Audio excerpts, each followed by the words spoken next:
একযোগে মধ্যপ্রাচ্যের ৩ দেশে ব্যাপক হামলা চালিয়েছে ইরান।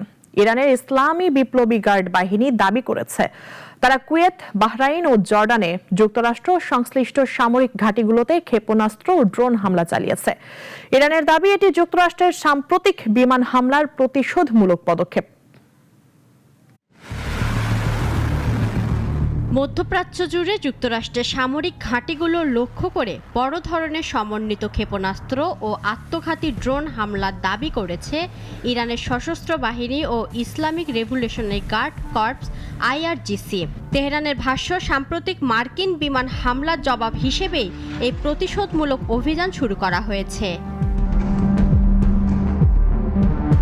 ইরানের সামরিক বাহিনীর দাবি অনুযায়ী অভিযানের প্রথম ধাপে জর্ডানের প্রিন্স হাসান বিমান ঘাঁটি লক্ষ্য করে হামলা চালানো হয়।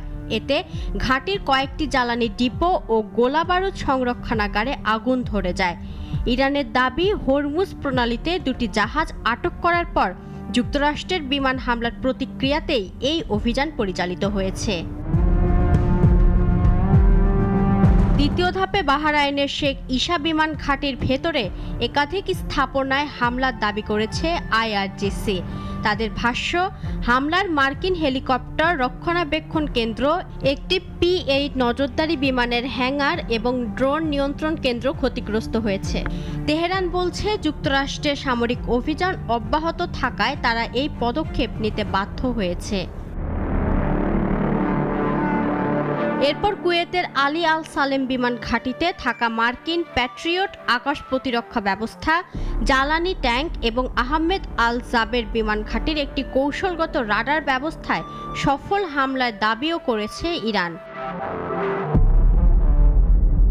ইরানি সামরিক নীতি নির্ধারকদের ভাষ্য, এই অভিযান চোখের বদলে চোখ নীতির অংশ এবং যুক্তরাষ্ট্রের সামরিক পদক্ষেপের সরাসরি জবাব।